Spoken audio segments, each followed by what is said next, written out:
E aí, povo, tudo certo? Bom, hoje a gente vai então aqui para uma modular de revisão, né? Na verdade, segundo semestre é isso, é revisar conteúdos para a gente fortificar aqueles assuntos que já passaram ali ao longo do caminho, né? Então a gente vai voltar para uma matéria muito importante que é a parte da embriologia. Para a gente posteriormente trabalhar com aulas, por exemplo, de histologia, né, de tecidos e de fisiologia, a gente tem que entender a sua origem. Então vem a importância da embriologia como um todo, certo? A embriologia ela começa da maneira bem simples quando a gente tem aquele tradicional gameta feminino se fusionando com o gameta masculino e formando então uma estrutura que a gente dá o nome de zigoto, certo? Então o zigoto é uma célula única, uma célula sempre diploide, resultado de células haploides, né? E que posteriormente ele vai sofrer um processo de clivagem. Não esqueça então aqui que o zigoto, né, ele apresenta alguns tipos diferentes que a gente tem que destacar. Tá? Por exemplo, nós temos aqui um zigoto que apresenta o núcleo, ele apresenta o vitelo, que é disperso de forma homogênea e em pouca quantidade por esse ovo, certo? Esse tipo de ovo a gente dá o nome então de ovo oligolécito. Pode ser chamado também de alécito, por não ter nada de vitelo, ou isolécito, porque o vitelo é disperso de maneira equivalente. Não esqueçam que o vitelo que a gente está falando aqui nada mais é do que lipídio, né, de reserva nutritiva. O que acontece é que, por causa disso, ele vai apresentar uma clivagem, a chamada clivagem, que é a segmentação holoblástica.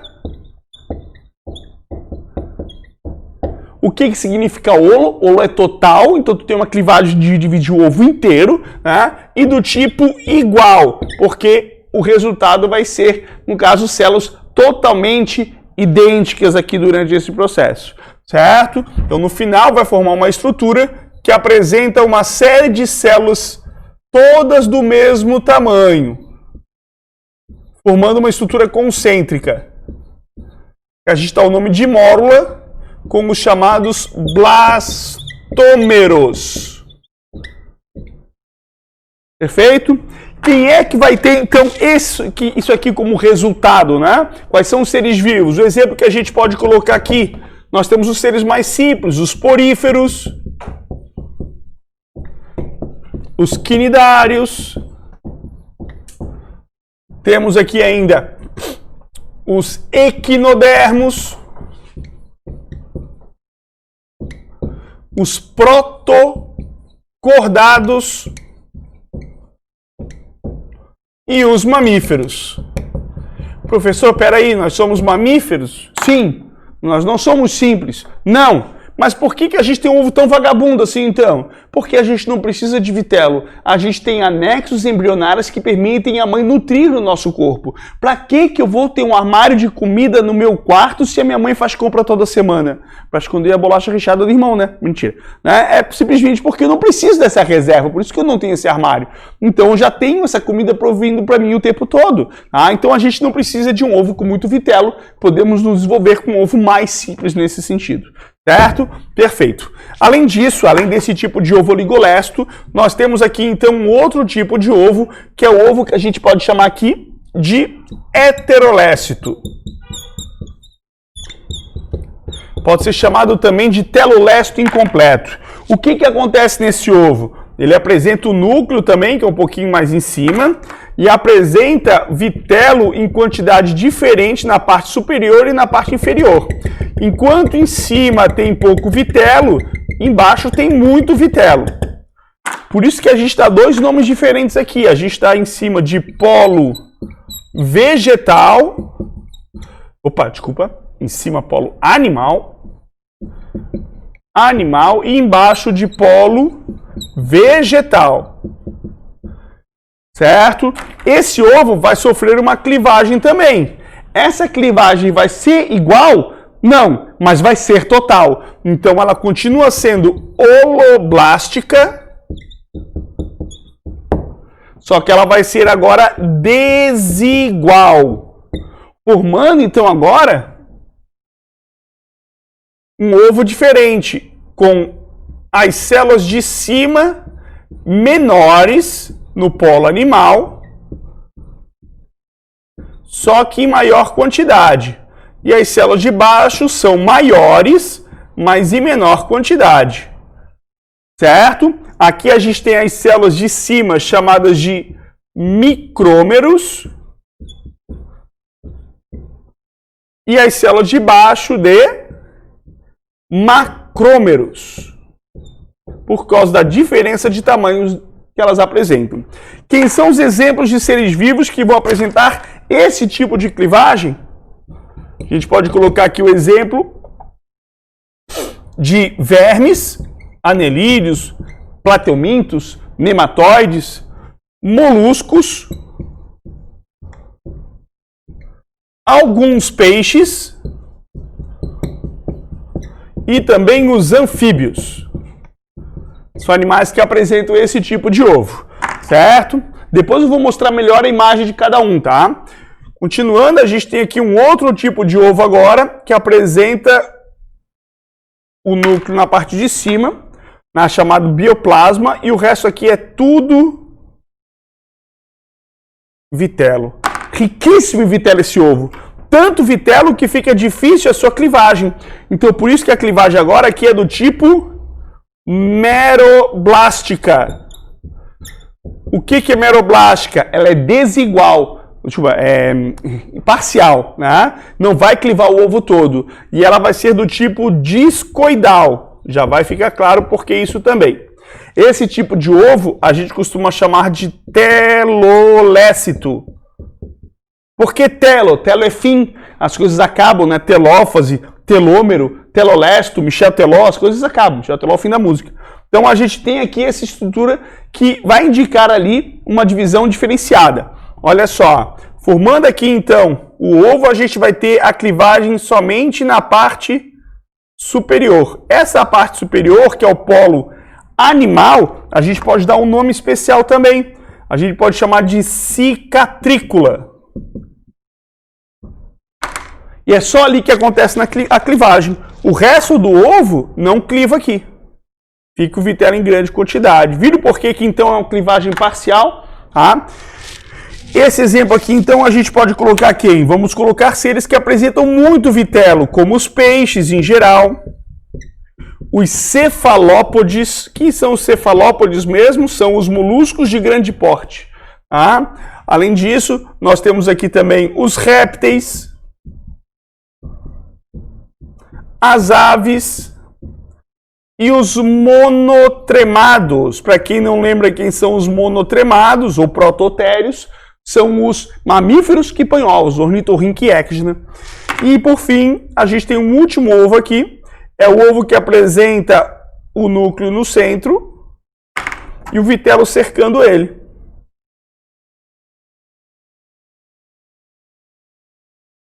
É o que a gente chama de ovo centrolécito.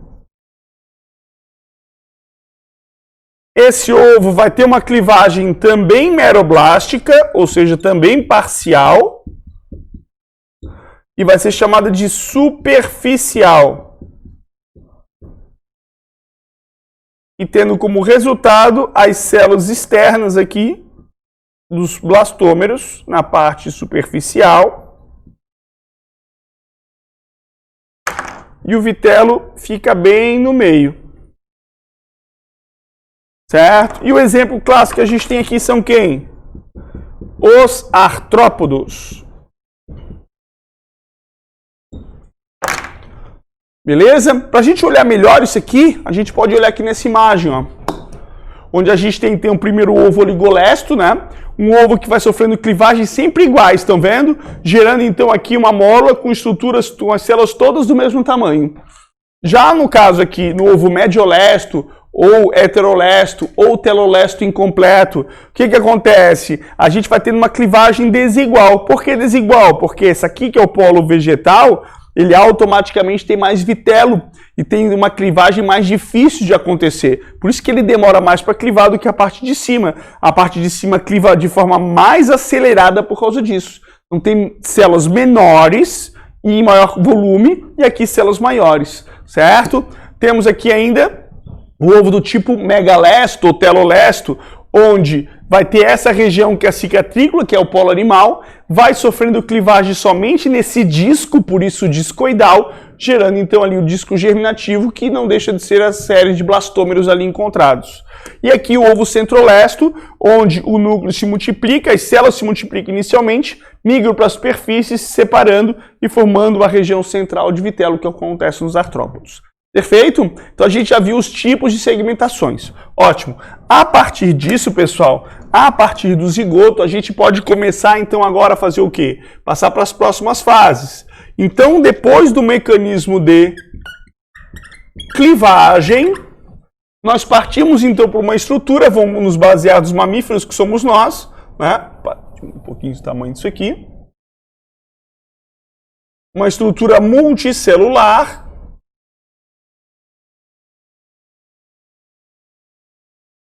Chamada de mórula. Perfeito? Então a gente vai para a fase da mórula depois do fenômeno de clivagem. Eu quero que vocês notem que a mórula ela é mais ou menos do tamanho do zigoto, dá para ver? Por que é importante esse destaque? A gente deixar isso bem claro. O tamanho dos dois se equivale porque eu não tive aqui aumento do tamanho celular. Eu simplesmente só segmentei as células. Por isso que é um estágio bem lábil, bem acelerado de multiplicação. Tá? Então as células não vão ter tempo para crescer. Na verdade, elas nem vão crescer mais praticamente. Por quê? Porque o zigoto é muito grande. O gameta feminino é gigantesco. Tá? E agora a gente está reduzindo as células para o tamanho verdadeiro. Tá? Para o tamanho real da espécie. Certo? Essas células então vão migrando, vão multiplicando, formando essa estrutura concêntrica. Com o tempo, as células vão precisar de espaço para poderem se movimentar. Então partem para uma próxima fase, que é chamada de blastulação. E a blastulação vai dar origem a uma estrutura também multicelular,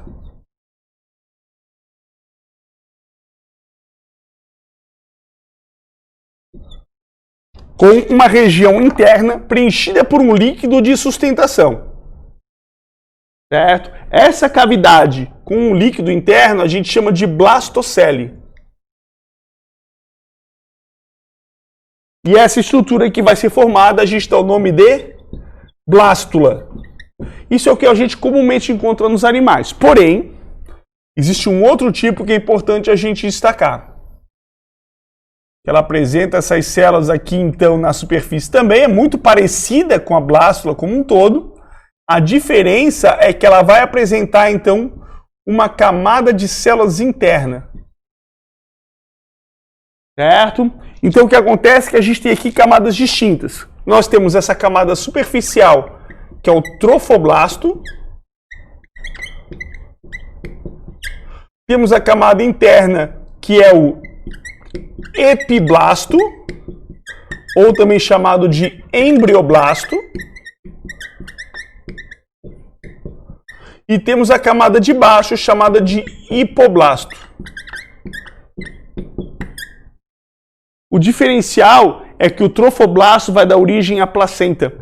O hipoblasto ele vai dar origem ao anexo embrionário conhecido como saco vitelínico. E o epiblasto que vai dar origem ao embrião. Tá? Então a gente tem aqui estruturas que são os anexos embrionários, e a gente está vendo exemplo aqui chamado de blastocisto, e o blastocisto é o que a gente encontra em nós mamíferos, certo? Então esse aí é o nosso tipo de desenvolvimento embrionário, tá? Formando o blastocisto e não blástula como a gente está acostumado. Mas chamado de blástula dá para aceitar, certo? Perfeito? O que aconteceu é que a gente agora tem espaço que permite movimento. E essa movimentação vai permitir um outro movimento agora, chamado de gastrulação. A gastrulação, ela pode acontecer de maneiras diferentes. A gente pode dar uma olhada aqui, alguns exemplos então aqui de gastrulação, como a embolia, involução, epibolia, ingressão e delaminação, certo? Então o que acontece? Embolia é um movimento que permite uma invaginação da membrana externa para formar camadas internas. A involução, as células vão se multiplicando aqui pela lateral, vão sendo carregadas para lá. A epibolia é um recobrimento, elas fazem esse movimento de uma cobrir a outra, aquele movimento, placas tectônicas, né? a ingressão, as células simplesmente se soltam aqui, se desprendem e vão formando a camada interna. E a delaminação, que as células vão se dividindo e formando a camada dentro dessa maneira. A nossa, por exemplo, o nosso tipo de gastrulação é a delaminação, encontrada então em nós mamíferos, certo? O que acontece é que vai ser formado então aqui, a partir disso, a estrutura da gástrula, né? A gástrula, pessoal, ela é bastante interessante pelo seguinte: existem 3 maneiras de a gente trabalhar com a estrutura da gástrula. Tá? Existem 3 maneiras de a gente visualizar essa estrutura.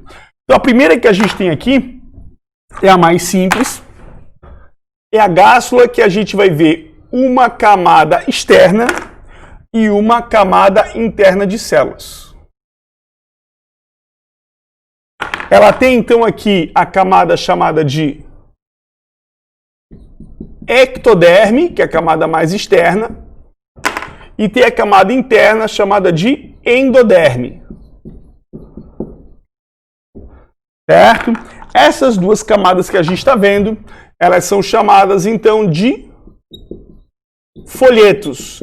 Posso chamar de folhetos embrionários ou folhetos germinativos. São os pré-tecidos, que vão dar origem posteriormente a tecidos. Por isso também podem ser chamados até de tecidos embrionários, certo?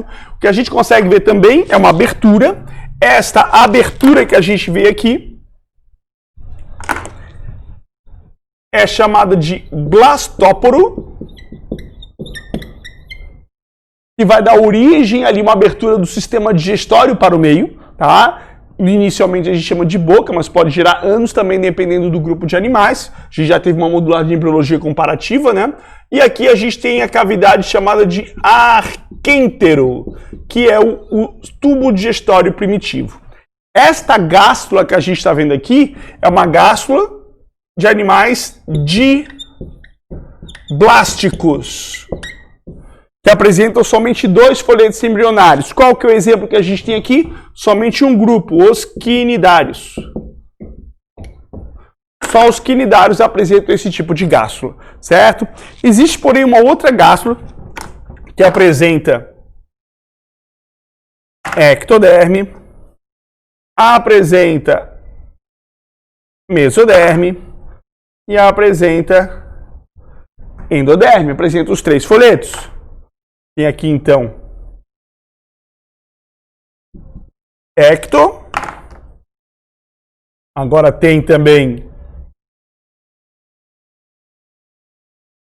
a meso. E ainda apresenta a endoderme. Esse aqui, então, fica claro. Até abrindo aqui o blastóporo também. Temos aqui, então, um animal triblástico, com 3 folhetos embrionários. Mas tem uma outra forma que eu acho bastante interessante da gente destacar. Temos a camada externa e temos uma camada interna. Temos somente 2 camadas de células. Porém, olha só que loucura. A gente tem, na verdade, os 3 folhetos mesmo assim. Temos a ecto, temos a meso e temos a endo. Só que a mesoderme e a endoderme, elas formam um folheto único, que a gente dá o nome de mesentoderme. Não importa se eu vou chamar de meso e endo ou de mesentoderme. Todos os 2 exemplos que a gente está vendo aqui são formados por animais triblásticos, animais que apresentam 3 folhetos embrionários. O que a gente tem que tomar cuidado é que aqui o exemplo desse tipo aqui são os equinodermos e nós os cordados. Então esse tipo aqui ele está bem caracterizado por 2 coisas que a gente tem que destacar. Primeira, o blastóporo vai dar origem ao ânus. Isso quer dizer que nós temos animais, então, ali que são animais deuterostômios. E, além disso, aqui a gente vai ter uma formação de celoma diferenciada. Tá? São os animais enterocélicos. Animais que o celoma vem por uma evaginação ali do teto do arquêntero, como a gente vai ver ali daqui a pouco. certo? Pessoal, essas características básicas que a gente trabalhou aqui, elas cabem para a zoologia como um todo, certo? O problema, primeiro, é que tem um animal que não chega à gástula, que são os poríferos que param aqui na blástula. Então, poríferos param aqui, vocês podem colocar aqui assim, ó. Poríferos ficam aqui, certo? Nessa região da blástula. Os outros animais seguem para lá. Só que a gente vai ter uma outra fase agora, que é a fase chamada de neurulação, porque ela vai para o sistema nervoso.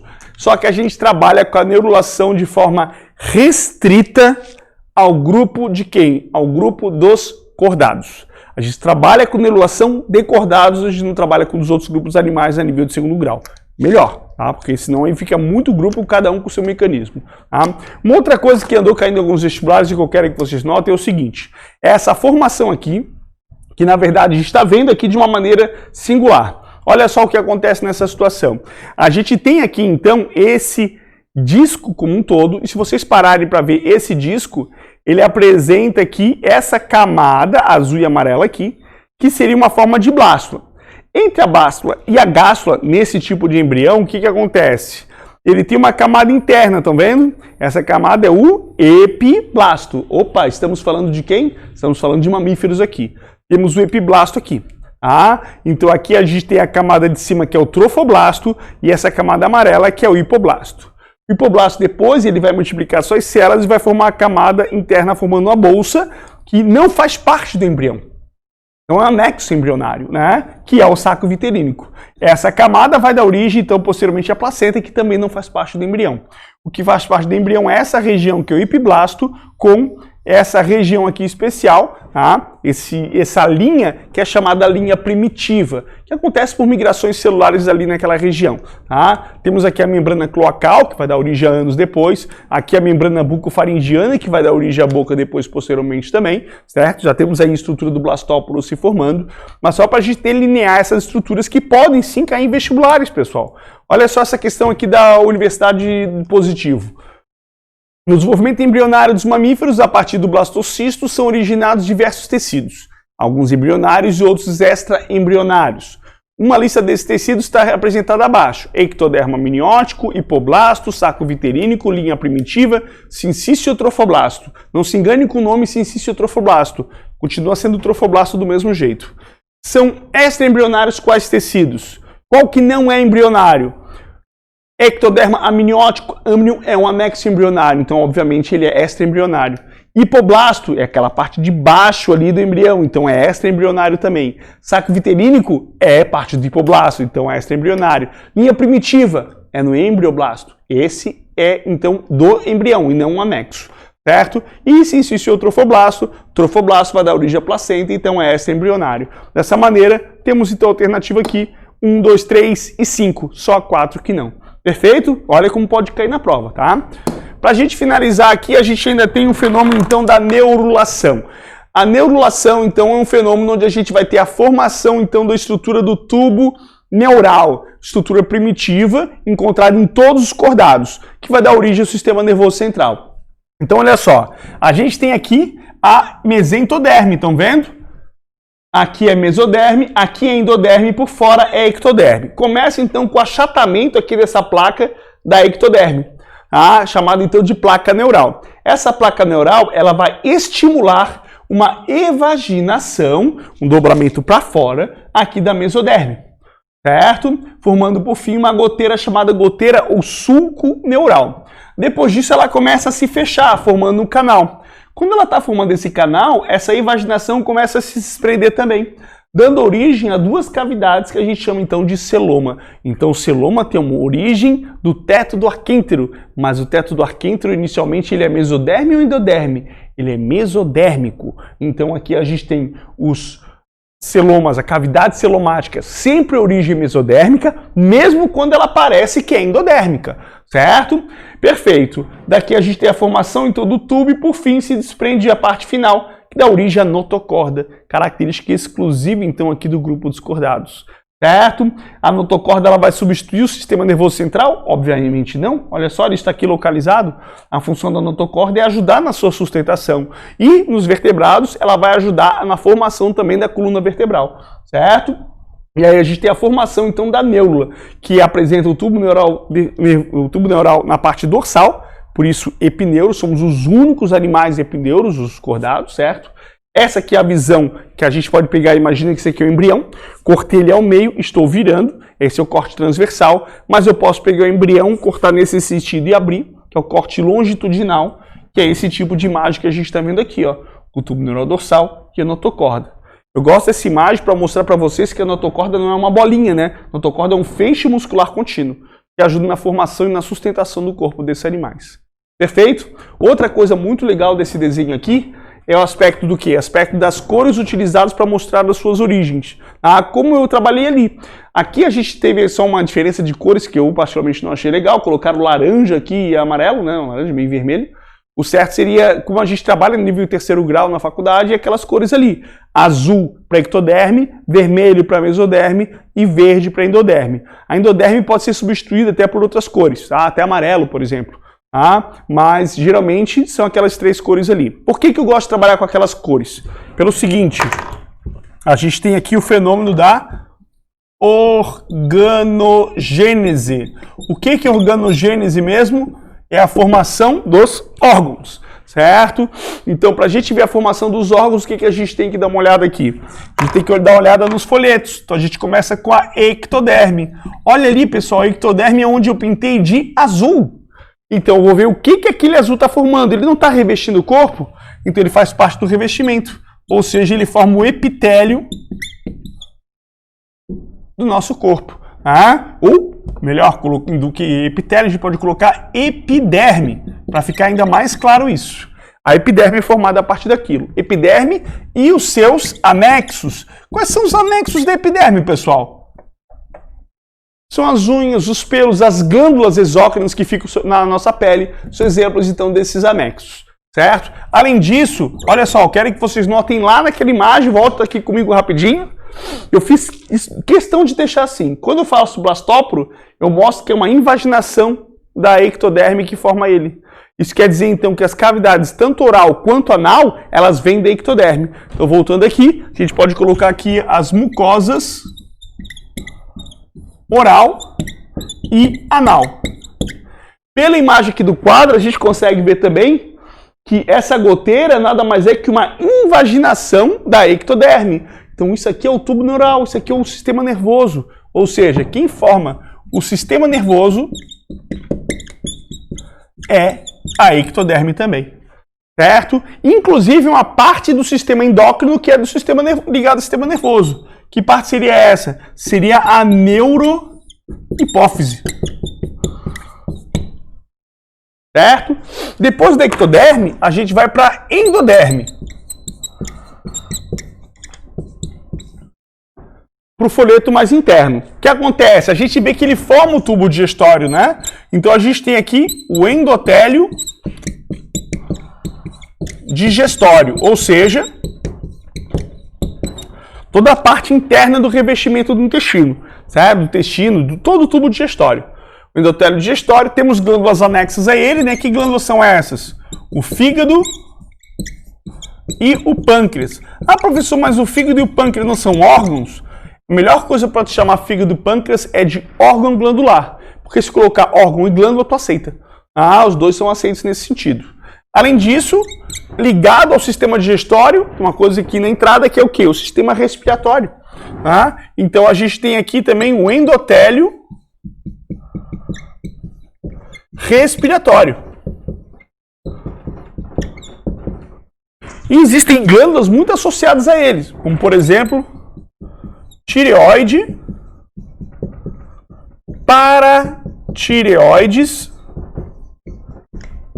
e ainda a adenohipófise. É bem legal, né, saber que a hipófise ela tem duas origens diferentes, né? Uma origem da ectoderme e uma origem da endoderme. Além disso, temos também aqui a formação do endotélio da bexiga. Por que isso? Simples, porque o tubo de nutrição, que é o cordão umbilical, ele chega na bexiga durante o desenvolvimento embrionário. Então a bexiga é um órgão digestório inicialmente, depois que ela passa a ser um órgão urinário. Tá? E aí sobrou mesoderme. O que a gente coloca? O resto, né? O resto é formado por quê? Simples, por tecido conjuntivo e tecido muscular. Tudo que tiver tecido conjuntivo e tecido muscular acaba sendo, então, aqui parte da mesoderme. Os órgãos associados a isso também, certo? Então, olha só que interessante. Tecido muscular tem qual origem? Mesoderme. Tecido conjuntivo tem qual origem? Mesoderme. Ah? Agora, tecido nervoso tem qual origem? Ectoderme. E tecido epitelial? Todos os três. Na verdade, endoderme só forma tecido epitelial, porque só forma glândulas que são provenientes do tecido epitelial, certo? E só endotérios que são tecidos epiteliais internos, certo? Então, endoderme só forma tecido epitelial. Mas aqui a gente também tem tecido epitelial. As serosas, por exemplo, são formadas pela região mesodérmica, certo? Então toma muito cuidado pelo seguinte, quando a gente fala de organogênese, muita gente tenta colocar um órgão como um tecido único. Pessoal, se um órgão tivesse somente um tecido, automaticamente não seria um órgão, seria só um tecido. Um órgão é um conjunto de tecidos distintos. Então a gente pode ter aqui órgãos formados por mais de um tipo de folheto.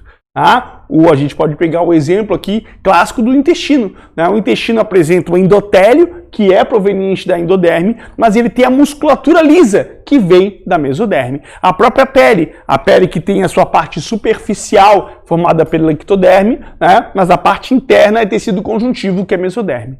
Perfeito? Então a gente conseguiu revisar toda essa parte, né? Anexos embrionários não dá tempo, senão a aula vai ficar interminável, mas a gente conseguiu revisar então essa parte inicial aqui da embriologia, que é bastante importante. Perfeito? Então é isso, pessoal. Um abraço para todo mundo e até a próxima.